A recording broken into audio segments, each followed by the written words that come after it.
எல்லாருக்கும் இன்னைக்கு இந்த சேனலில் என்ன மூவி கொண்டு வந்திருக்கேன் அப்படின்னா ஒரு horror and suspense thriller movie தான். என்னடா ரெண்டையும் சொல்கிறேன் அப்படின்னு தானே பார்க்குறீங்க. எஸ், இந்த மூவியும் அப்படி தான் இருக்கும். இந்த மூவியோட ஒன்லைன் என்ன அப்படின்னா இங்கே ஒரு பெரிய பங்களா ஒன்று இருந்திருக்கும். அந்த பங்களாவுக்கு யூஎஸ்லேருந்து ஒரு ஜோடி வந்திருப்பாங்க. அங்கே அவங்களுக்கு விசித்திரமாக நிறைய நடந்திருக்கும். அதெல்லாம் பேய் தான் பண்ணுது அப்படின்னு நினச்சிட்டு இருக்கப்ப படத்தோட எண்டிங்கில் பயங்கரமான ஒரு ட்விஸ்ட் கொடுத்துருப்பாங்க. அதுதான் இந்த படத்தோட ஒன்லைன். வீடியோக்குள்ளே போகிறதுக்கு முன்னாடி நீங்கள் இன்னும் நம்ம சேனலை சப்ஸ்கிரைப் பண்ணாமல் இருக்கீங்க அப்படின்னா மறக்காமல் சப்ஸ்கிரைப் பண்ணி வச்சுக்கோங்க. அப்போ தான் நாங்கள் ரெகுலராக போடுற வீடியோஸ் எல்லாமே உங்களுக்கு நோட்டிஃபிகேஷனில் வரும். நீங்கள் பார்த்து வச்சுக்கிறது வாய்ஸ் ஆஃப் ஏகே. இப்போ வாங்க வீடியோக்குள்ளே போகலாம். படத்துக்குள்ள போறதுக்கு முன்னாடி இந்த சீனை பார்த்துருங்க. இங்க 2 சமாதிகள் பழங்காலத்துல கட்டப்பட்டு இருக்கும். அந்த சமாதிக்கு ஏதோ ஒரு பெரியவர் விளக்கேத்தி வச்சுட்டு சாமி கும்பிட்டு அந்த அரண்மனைக்குள்ள போய் தற்கொலை பண்ணி இறந்து போயிடுறாரு. இவர் யாரு, இந்த சமாதி யாருக்காக கட்டப்பட்டுச்சு அப்படிங்கிறது எல்லாமே பின்னாடி பார்த்துக்கலாம். இப்போ மூவியோட ஸ்டார்டிங் சீன்ல ஒரு மெஜிஷியன் வீட்டை காட்டுறாங்க. அந்த மெஜிஷியனுக்கு 2 குழந்தைகள் 2 பேர்த்த தத்தெடுத்து அந்த வீட்டில் வளர்த்திட்டு இருந்திருப்பாரு. இதோட அந்த மெஜிஷியன் ஸ்டோரி கட் ஆகுது. என்னடா எல்லா ஸ்டோரியும் பாதி பாதியா சொல்லிட்டு இது முடிஞ்சதுன்னு சொல்றேன்னு நினைச்சுக்காதீங்க. இதோட ஃபிளாஷ்பேக் எல்லாமே கடைசி எண்டிங்ல இருக்கும். அது வரைக்கும் வெயிட் பண்ணி பாருங்க. இப்போ படத்தோட ஹீரோவோட அப்பாவை காட்டுறாரு. இவரு ஒரு ரியல் எஸ்டேட் பிசினஸ் பண்ணிக்கிட்டு இருக்காரு. இப்பவும் அதுல இருக்க ஒரு பார்ட்டியை மீட் பண்ண தான் போறாரு. அங்க போய் என்ன பண்றாரு அப்படின்னா, இவ்வளோ நாள் நீங்கள் எனக்கு கொடுத்துட்டு இருந்த ஷேர்லாம் எனக்கு பத்தலை, 60க்கு 40 அப்படிலாம் கொடுத்தா நான் வாங்கிக்க மாட்டேன், 55க்கு 60க்கு 55 அப்படின்னு கொடுத்தீங்கன்னா வாங்கிக்கலாம் அப்படி சொல்லி மிரட்டுறப்ப அவங்க சொல்கிறாங்க, ஏன் சார் எல்லாத்தையுமே உங்களுக்கே கொடுத்துட்டா அப்போ ப்ராஃபிட் நாங்கள் எங்கே பார்க்க முடியும் அப்படி சொல்லி கேட்குறப்ப அங்கேருந்து அவங்கள மிரட்டிட்டு நீங்கள் இதுதான் கொடுக்கணும் அப்படின்னு சொல்லிட்டு கார் எடுத்துகிட்டு ரிஜிஸ்டர் ஆஃபீஸுக்கு போகிறாங்க.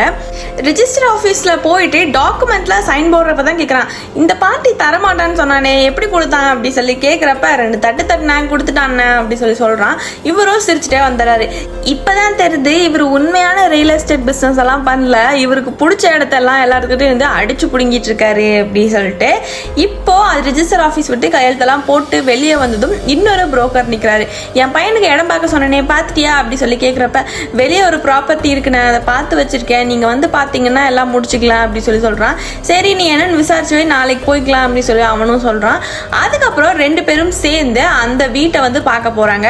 அங்க போனாதான் தெரியுது அது நார்மலான ப்ராப்பர்ட்டி கிடையாது, ஒரு மிகப்பெரிய ஒரு பங்களா, ராஜா காலத்துல கட்டப்பட்ட மாதிரி இருக்குது. இப்போ ஹீரோவோட அப்பாவுமே இந்த பங்களாக்குள்ளெல்லாம் போய் பார்க்கலாம் அப்படின்னு சொல்லிட்டு உள்ள போய் ஒவ்வொன்றா பார்த்துட்டு இருக்காரு. அங்க நிறைய பேர்த்தோட போட்டோ இவங்கெல்லாம் யாருன்னே தெரியாத அளவுக்கு தான் பழங்காலத்து போட்டோக்கெல்லாம் இருக்கு. அப்படியே அங்க பின்னாடி போறப்ப அந்த 2 சமாதியும் இருக்குது.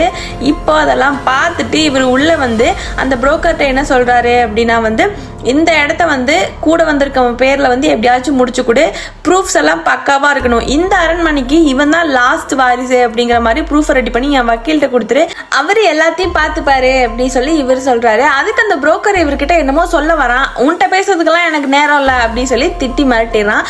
கூட வந்தவரும் அண்ணன் நமக்கு கொடுக்க வேண்டியதெல்லாம் கொடுத்துருவாரு, வா பாடி எதுவாக இருந்தாலும் என்கிட்ட பேசிக்கோ அப்படி சொல்லி கூட்டிட்டு போயிடுறாங்க. அதுக்கப்புறம் இந்த பங்களாவை ஃபுல்லா கிளீன் பண்ண ஆரம்பிக்கிறாங்க. நிறைய ஆட்களை உள்ள எடுத்துட்டு வராங்க. அப்படி இவங்க முதல்ல செஞ்ச வேலை அங்கிருந்த 2 சமாதிகளை இடிச்சு தரமட்டமாக்குறாங்க. அப்படி தரமட்டம் பண்ணும்போதே இந்த படத்துல பார்க்கும்போது தெரியும் உங்களுக்கு. இந்த படம் யாராச்சும் பார்க்காம இருக்கீங்க அப்படின்னா படத்தோட பேர் களம். நீங்க யூடியூப்ல தமிழ்லயே கூட இருக்கு, நீங்க அப்படி கூட போய் பார்க்கலாம். அப்படி அந்த சமாதி இடிக்கிறப்ப பயங்கரமான மியூசிக் எல்லாம் போடுவாங்க, பார்க்கவே பயமா இருக்கும். அதுக்கப்புறம் இந்த பங்களாவே ஃபுல்லாக மாற்றி ஒரு அழகான பங்களாவாக மாற்றிடுறாங்க. அதுக்கப்புறம் ஹீரோவோட அப்பாவும் அம்மாவும் ஹீரோக்காக வாசலில் வெயிட் பண்ணி நின்றுட்டு இருக்காங்க. கொஞ்ச நேரத்தில் ஹீரோவும் வந்துடுறாரு. ஹீரோ வந்ததும் அவங்க அப்பா மூஞ்சி திருப்பி வச்சுக்கிறாரு. என்னடா பையனுக்காக ஆசாசியாக இந்த வீடெலாம் பார்த்து ரெடி பண்ணுறாரு, இப்போ மூஞ்சி தூக்கி வச்சுக்கிறாரு அப்படின்னு சொல்லி நினைக்கிறப்ப தான் ஃப்ளாஷ்பேக்கில் ஒரு கதையை காட்டுறாங்க. ஹீரோ இவங்க அப்பா பண்ணுற ரியல் எஸ்டேட் பிஸ்னஸ் எதுவுமே பிடிக்காம யூஎஸில் போய் படிச்சுட்டு இருந்திருப்பாரு. இங்கே கொஞ்ச நாளுக்கு முன்னாடி எனக்கு தீக்ஷி அப்படி அப்படிங்கிற ஒரு பொண்ணை பிடிச்சிருக்கு, நான் அவளை தான் கல்யாணம் பண்ணிக்க போகிறேன் அப்படின்னு சொல்கிறப்ப அவங்க அப்பா சுத்தமாக ஒத்துக்கவே இல்லை. அப்போ தான் அந்த பையன் சில வார்த்தைகள் எல்லாம் விட்டுட்டு போயிடறான். இவளுக்கு பணம் தான் முக்கியம் அப்படின்னா எனக்கு என் லைஃப் முக்கியம் அப்படின்னு சொல்லிட்டு அங்கே போய் இப்போ அவளுக்கு கல்யாணமும் ஆகி ஒரு குழந்தையும் இருக்குது. அதனால தான் இவங்க அப்பா வந்து இப்போ மூஞ்சி தூக்கி வச்சிருக்காரு. இவ்வளோ நாள் இவங்க அம்மா வந்து அந்த பையன்கிட்ட நல்லா தான் பேசிட்டு இருந்திருப்பாரு. பட் பையன்கிட்ட கோவமாக இருக்க மாதிரி அவங்க அப்பா கிட்ட வந்து காட்டிக்கிட்டே இருந்திருப்பாங்க. அந்த குழந்தைய பார்த்ததும் இவங்களும் சிரிச்சுட்டு நீங்கள் 2 பேரும் உள்ளே போங்க அப்படி சொல்லி தீக்ஷியும் தியா, அந்த குழந்தை பேர் வந்து தியா, அவங்க ஒய்ஃப் பேர் வந்து தீக்ஷி, 2 பேர்த்தையும் வந்து உள்ளே அனுப்பிச்சிருப்பாங்க. 2 பேரும் வீட்டுக்குள்ளே போய் பார்க்குறப்ப 2 பேர்த்துக்குமே வீடு வந்து அவ்வளோ பிடிச்சிருக்கு. அந்த குழந்தையும் அவளோட பெட்லாம் போய் ஜாலியாக குதிச்சு விளையாடிக்கிட்டு இருக்கா. இப்போ கௌதம், ஹீரோ பேர் வந்து கௌதம், அவங்க அம்மா கிட்ட வந்து பேசிக்கிட்டு இருக்கான். எப்படிமா என்ன இங்கே வர வச்ச அப்படி சொல்லி கேட்குறப்ப அப்பா எப்படி ஒத்துக்கிட்டாரு அப்படி சொல்லி கேட்குறப்ப அவங்க அம்மா சொல்கிறாங்க, உனக்கு தான் தெரியும்லடா எனக்கு ஹார்ட்டில் ஹோல் இருக்குது அப்படிங்கிறது, அதை வச்சு சின்னதாக ஒரு ட்ராமா போட்டேன், உங்கள் அப்பா எனக்கு ஒன்றா துடிச்சிருவார்ல அதனால தான் உங்களை வர வச்சுட்டாரு அப்படின்னு சொல்கிறாங்க. ஒரே ஒரு விஷயம் தான் வருத்தமாக இருக்குது, இன்றைக்கி நைட் எனக்கு ட்ரீட்மெண்ட் இருக்குது, அதுக்காக டோக்கியோ வரைக்கும் போகணும் அப்படின்னு சொல்லி அவங்க அம்மா சொல்கிறப்ப, ஏம்மா ட்ரீட்மெண்ட்டுக்கு எதுக்குமா இங்கேருந்து அவ்வளோ தூரம் போகிறீங்க அப்படி சொல்லி கேட்குறப்ப அவங்க அம்மா சொல்கிறாங்க, இல்லை அங்கே ஒரு ரெஜிஸ்ட்ரேஷன் இருக்குது அதையும் முடிச்சுட்டு வந்துடலாம் அப்படி சொல்லவும் அவங்க பையன் உடனே சொல்கிறான், சார் நான் கூட ஏதோ தப்பாக நினச்சிட்டேன், திருந்திட்டாரோ இந்த ஆள் அப்படின்னு நினச்சேன் அப்படி சொன்னதும் அவங்க அப்பா வந்துடுறாரு. அவங்க அப்பா வராரு, போப்போ இருந்துச்சு அப்படி சொல்லி அவங்க அம்மா முடிக்கிறாங்க. அன்னைக்கு நைட்டும் ஆகுது, எல்லாரும் டைனிங் டேபிளில் உட்காந்து சாப்பிட்டு இருக்காங்க. அப்போது கௌதமோட அப்பா வந்து சொல்ல ஆரம்பிக்கிறாரு, இங்கே வந்துட்டும் மறுபடியும் வேலை தேடி என்னை அசிங்கப்படுத்திட்டு இருக்க வேணான்னு சொல்லு, என்னோட பிஸ்னஸவே அவனை எடுத்து நடத்த சொல்லு அப்படி சொல்கிறப்ப அடுத்தவங்க வயிற்றில் அடித்து பிடுங்குற காசு எதுவும் எனக்கு வேணாம், நான் யூஎஸ்லேருந்து இங்கே வர்றப்பவே இங்கேயும் அதே கம்பெனி இருக்குது, நான் ட்ரான்ஸ்ஃபர் வாங்கிட்டு தான் வந்திருக்கேன் அப்படி சொல்லி கௌதம் வந்து அவங்க அப்பா கிட்ட சொல்கிறப்ப அவங்க என்ன சொல்கிறாங்க, அப்போ எல்லாத்துக்கும் நீயே இப்போவும் முடிவெடுத்துட்ட அப்படி சொல்லிட்டு அங்கேருந்து கோவமாக எழுந்திரிச்சு கை கழுவிட்டு போயிடுறாரு. கௌதமும் ஒரு சைடு கை கழுவிட்டு போயிடுறான். 2 பேரும் கோச்சிட்டு போனதும் அவங்க அம்மாவுக்கு என்ன பண்ணுறதுன்னு தெரில. அன்றைக்கி நைட் அவங்க ஹாஸ்பிட்டல் கிளம்ப வேண்டிய டைமும் வந்துருச்சு. கௌதம் கிட்ட போய் நான் போயிட்டு வரேன்ப்பா அப்படி சொல்லிட்டு அவங்க கிளம்பிடுறாங்க. அடுத்த நாள் காலையில் ஆகுது, தீக்ஷி வந்து எந்திரிச்சு அவங்க வீட்டில் இருக்க ஒவ்வொரு பொருளாக வந்து அலங்காரம் பண்ணிக்கிட்டு இருக்கா. நிறைய திங்ஸ் வந்து இவங்களுக்காகவே யூஎஸ்லேருந்து அவங்களோட ஃபோட்டோஸ் அது இதுன்னு எல்லாமே எடுத்துகிட்டு வந்திருப்பாங்க. அது எல்லாத்தையுமே இங்கே அரேஞ்ச் பண்ணி அழகாக வச்சிட்ருக்கா. அப்படி எல்லாத்தையும் க்ளீன் பண்ணுறப்ப தேவையில்லாமல் சில பொருட்கள் எல்லாம் ஆகுது, அதெல்லாம் கொண்டு போய் ஸ்டோர் ரூமில் போடலாம் அப்படி சொல்லி போகிறப்ப தான் ஃபஸ்ட் இந்த வீட்டில் தேவையில்லாத திங்ஸையும் கொண்டே அங்கே தான் போட்டிருப்பாங்க. அங்கே நிறைய ஃபோட்டோக்கள்லாம் பார்த்து பயந்து போய் நின்றுட்டு இருக்கப்ப திடீர்னு காலிங் பெல் அடிக்குது. யாருடா அப்படி சொல்லி பார்த்தா அங்கே ஏமா புதுசாக வீட்டுக்கு குடி வந்திருக்கீங்கன்னு சொன்னாங்க, அதான் ஏதாச்சும் வேலை இருக்கான்னு கேட்க வந்தேன் அப்படி சொல்லி அங்கே வந்த பொண்ணு வந்து கேட்குறப்ப அவளும் போய் கௌதம் கிட்ட ஃபோன் பண்ணி கேட்டுட்டு இந்த பொண்ணை வாமா இனிமேல் நீங்கள் வேலைக்கு வந்துக்கோ அப்படி சொல்லி உள்ளே கூப்பிட்டு வச்சிடறாங்க. அன்னைக்கு நைட்டு அந்த பொண்ணு எல்லா வேலையை முடிச்சுட்டு எனக்கு எல்லா வேலையும் முடிஞ்சுமா நான் வீட்டுக்கு கிளம்புறேன் அப்படி சொல்கிறப்ப தீக்ஷி சொல்கிறா, கனி நாளைக்கு சீக்கிரமே வந்துரு, ஆழ்வார்பேட் வரைக்கும் போகணும், சில டிராயிங்ஸ் எல்லாம் வாங்கணும் அப்படி சொல்கிறப்ப சரிம்மா வந்துடுறேன் அப்படின்னு சொல்லிட்டு அவளும் அங்கேருந்து கிளம்பிடுறா. அடுத்த நாள் காலையில் தீக்ஷி, தியா அண்ட் கனி 3 பேரும் வந்து சேர்ந்து அந்த ஆர்ட் கேலரி வந்து போகிறாங்க. அங்கே போய் அழகழகான பொருட்கள் வந்து நிறையா இருக்குது. அவங்க வீட்டுக்கு செட் ஆகிற மாதிரி பெயிண்டிங்ஸ் எல்லாம் தீக்ஷி பார்த்துட்டு இருக்கப்ப பேக்ரவுண்ட்லேருந்து ஒரு வாய்ஸ், பெயிண்டிங்ஸ்னால் ரொம்ப பிடிக்குமோ அப்படி சொல்லி நீலா அப்படிங்கிற மிகப்பெரிய ஒரு ஆர்டிஸ்ட் கேட்குறாங்க.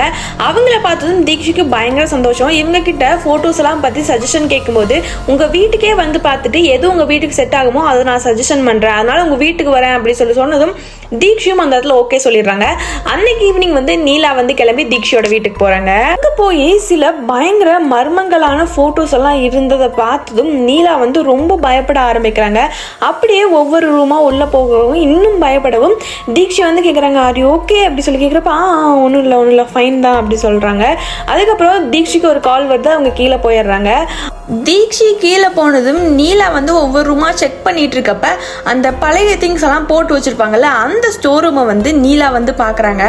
அதுக்குள்ளே போனதும் அவங்களும் அதே எகைன் அந்த ஃபோட்டோஸ் எல்லாம் பார்க்குறப்ப பயங்கரமாக கத்தி கீழே விழுந்துடுறாங்க. தீக்ஷி என்னாச்சு அப்படி சொல்லி போய் பார்க்குறப்ப அவங்க நான் கிளம்புறேன் அப்படின்னு சொல்லி கிளம்பிட்டு உங்கள் வீட்டில் இருக்க ஸ்டோர் ரூமில் இருக்க பழைய திங்ஸ் எல்லாம் முடிஞ்ச அளவுக்கு சீக்கிரம் டிஸ்போஸ் பண்ணிடுங்க அப்படின்னு சொல்கிறாங்க. இதை நினச்சிட்டு தீக்ஷி இருந்துட்டு இருக்கப்பவே அன்னைக்கு நைட்டு தீக்ஷிக்கும் பல கெட்ட கனவுகள் பேயெல்லாம் வர மாதிரி இருக்குது. அப்படியே பயத்தில் வேறு என்ன பண்ணுறதுன்னு தெரியாமல் தூங்கிடுறாங்க. அடுத்த நாள் காலையிலையும் இதே யோசனையில் உட்காந்துட்டு இருக்கப்ப கனி வந்து வந்துடுறாங்க. ஏம்மா என்ன ஏதாச்சும் டீக்கையும் குடிக்கிறீங்களா, தலைவலிக்குதா அப்படின்னு சொல்லி கேட்குறப்ப இல்லை உனக்கு துணியெல்லாம் எடுத்து வச்சிருக்கேன், அதெல்லாம் நீ துவைச்சிரு, நான் போய் குளிச்சுட்டு மட்டும் வந்துடுறேன் அப்படி சொல்லிட்டு தீக்ஷி சொல்லிட்டு குளிக்கலாம் அப்படின்னு சொல்லிட்டு பாத்ரூம் போகிறாங்க. அப்படியே பாத்ரூமில் அவங்க குளிச்சுட்டு இருக்கப்ப திடீர்னு மேலே ஷவர்ல இருந்து ஃபுல்லாக பிளட் மாதிரி அப்படியே தண்ணி வர ஆரம்பிக்கும். அதை பார்த்து பயங்கரமாக தீக்ஷி கத்துனதும் கனி அங்கிருந்து வேகமா ஓடி வந்து ஏமா என்னாச்சு அப்படி சொல்லி கேட்கறதும் ஷவரை பாரு ஃபுல்லா பிளட்டா வருது அப்படி சொன்னதும் கனியும் ஒரு செகண்ட் பயந்துட்டு ஷவரை பார்த்தா இல்லம்மா அப்படிலாம் இல்லை அப்படி சொல்லவும் இப்போ என் உடம்பு பாரு கனி என் மேல ஃபுல்லா பிளட்டா இருக்கு அப்படி சொல்லி தீக்ஷி சொல்றாங்க. அதுக்கு கனி சொல்கிறா அம்மா நீங்கள் கட்டியிருக்க டவல் இருந்து வர சாயந்தாம்மா அது ஒன்று நீங்கள் ஒன்றும் பயந்துக்காதீங்க அப்படின்னு சொல்லிட்டு கனி கீழே போயிடுறா.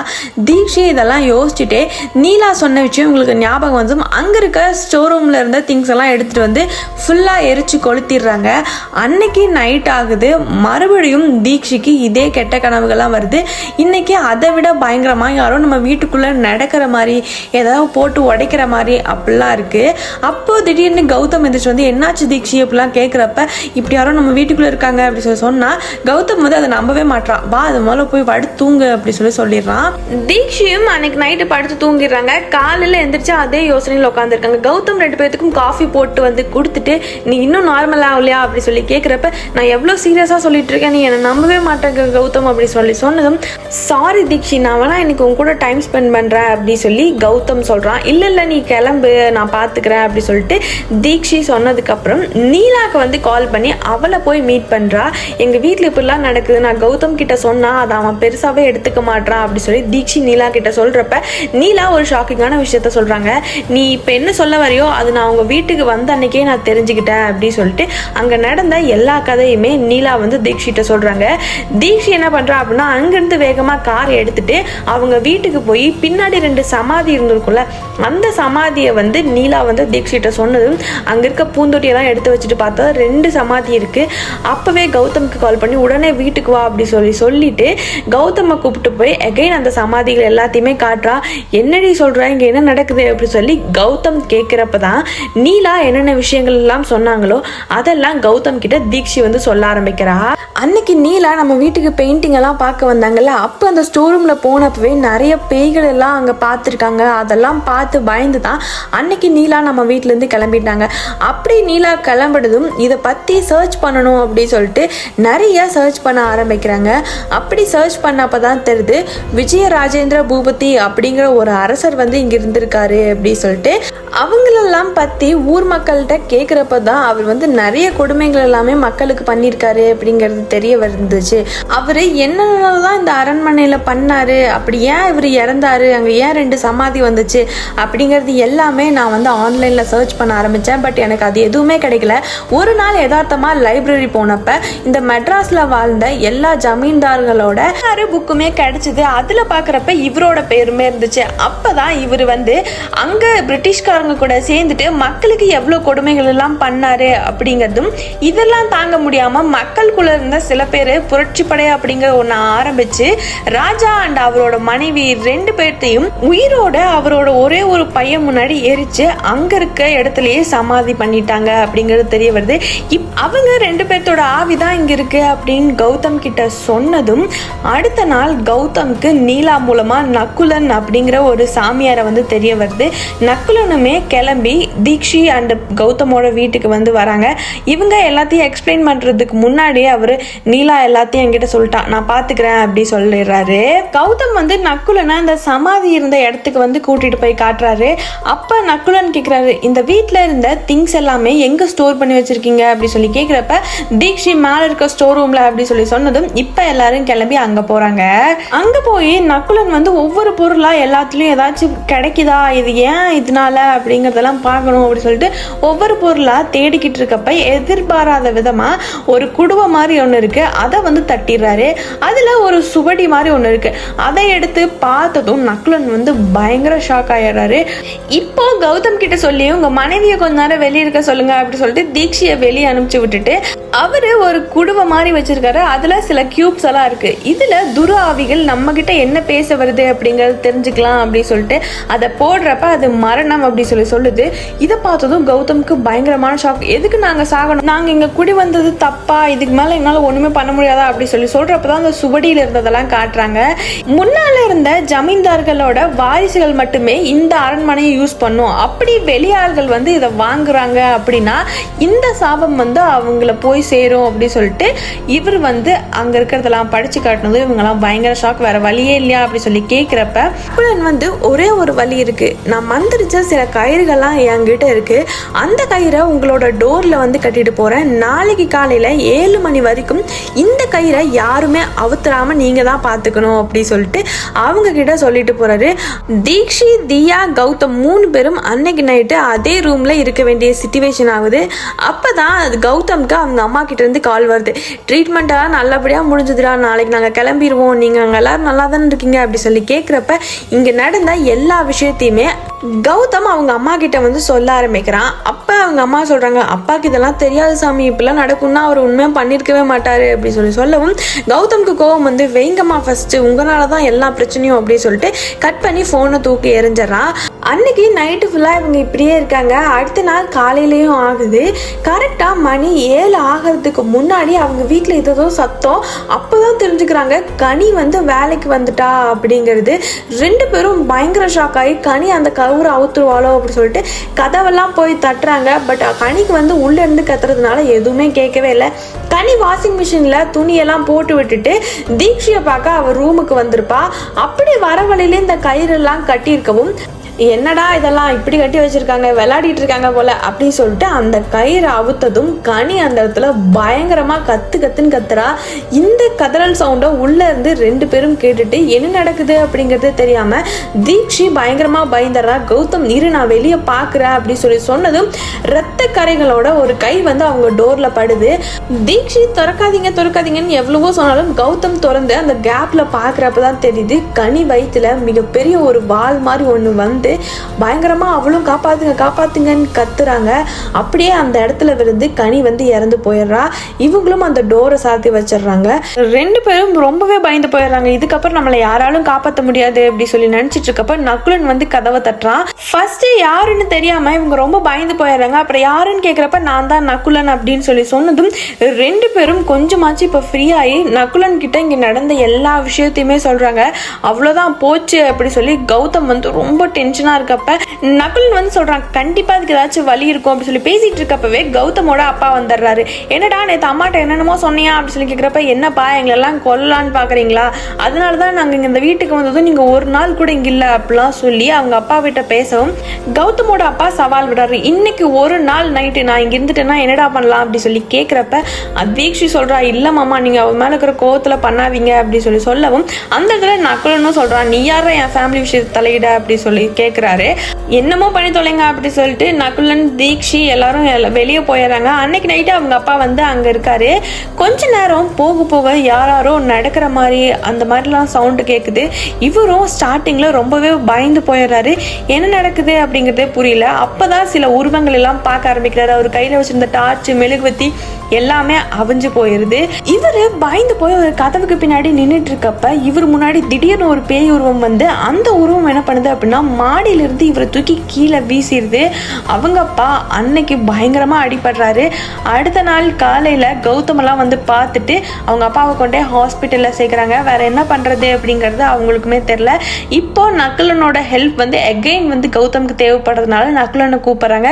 அன்னைக்கு ஒரு சுவடி பார்த்துருப்பாங்களா, அந்த சுவடியில பின்னாடியே கண்ணு மாதிரி ஒன்று இருந்திருக்கும். அங்கே ஏதாச்சும் கண்டிப்பாக இருக்கும் அப்படின்னு சொல்லிட்டு நகுலன் எகைன் அவங்க 2 பேர்த்தையும் வீட்டுக்கு கூட்டிட்டு போறாங்க. அப்படி இந்த கண்ணை பார்க்குறப்ப தான் நகுலன் கண்டுபிடிக்கிறாரு, இது வந்து ஒரு தீயோட சிம்பிள். தீயில காட்டுறப்ப இதுக்கான பரிகாரம் என்ன அப்படிங்கிறது நமக்கு தெரிய வரும் அப்படின்னு சொல்லிட்டு ஒரு மெழுகுவத்தி ஏற்றி வச்சு அந்த லெட்டரை மெதுவாக அதில் காட்டுறாங்க. அப்போதான் தெரியுது இதோட ஜமீன்தார்களோட வாரிசு வந்து காலம் முழுக்க இங்கே அடிமையாக இருந்தால் இந்த சாபம் வந்து இவங்களை விட்டு விலகும் அப்படி சொல்லிட்டு. அப்படி நீலா கிட்ட தீக்ஷி பேசிட்டு இருக்கப்ப நகுலனும் ஒரு ஜமீன்தார் குடும்பத்தை சேர்ந்தவன் தான் அப்படின்னு தெரிய வருது. அதனால இந்த வீட்டை நகுலனுக்கே கௌதம் வந்து எழுதி வச்சுட்டு யூஎஸ் போலாம் அப்படி சொல்லி முடிவு பண்றாங்க. நகுலனுமே அதுக்கு ஓகே சொல்லி அந்த வீட்டை வந்து வாங்கிக்கிறாரு. ரொம்ப தேங்க்ஸ் நகுலன், உங்களை நான் மறக்கவே மாட்டேன் அப்படி சொல்லிட்டு கௌதம் சொல்லிட்டு போறான். அடிச்சு எல்லாத்துக்கிட்டையும் பிடுங்கின ப்ராப்பர்ட்டிஸ் எல்லாமே அவங்ககிட்டே ஹேண்ட் ஓவர் பண்ணிருங்க அப்படி சொல்லிட்டு அவங்க வக்கீல்கிட்ட சொல்லிட்டு கௌதம் அவங்க அப்பா அம்மா எல்லாரும் சேர்ந்து யூஎஸ் கிளம்பிடுறாங்க. இப்பதான் நகுலன் வந்து ஒரு முக்கியமான ஸ்டோரியை வந்து காட்டுறாங்க. அது என்ன அப்படின்னா வந்து இதோட ஸ்டார்டிங்லேயே நமக்கு வந்து ஒரு மெஜிஷியன் வீட்டை வந்து காட்டியிருப்பாங்க. அந்த மெஜிஷியனுக்கு 2 பொண்ணுங்க ஒரு பையன் இன்னும் 2 பசங்களை தத்தெடுத்திருப்பாரு. அப்படி இவங்க சந்தோஷமா வாழ்ந்துட்டு வர நிலையில தான் ஹீரோவோட அப்பா இவங்க கிட்ட இருந்தும் அந்த வீட்டை அடிச்சு புடுங்கி எழுதி வாங்கியிருப்பாரு. அதனால மெஜிஷியன் அண்ட் அவங்க பசங்க எல்லாரும் சேர்ந்து போட்ட பிளான் தான் இது. கனி அவங்க வீட்டுக்குள்ளே வேலைக்காரியாக போனது, ஷவரில் பிளட்டு வந்தது, இந்த மாதிரி நிறைய எக்ஸ்பெரிமெண்ட்டாக பண்ணி தான் இவங்க எல்லாத்தையுமே பயமுறுத்தி வச்சுருப்பாங்க. அந்த வீட்டில் பேயும் இருந்திருக்காது, எதுவுமே இருந்திருக்காது. கனி, நீலா, நக்குலன், பின்னாடி 2 பசங்க, இவங்க எல்லாரும் சேர்ந்து தான் பிளான் போட்டு இது எல்லாமே செஞ்சு அவங்க ப்ராப்பர்ட்டியை எகைன் அவங்க வசமே கைப்பற்றியிருப்பாங்க.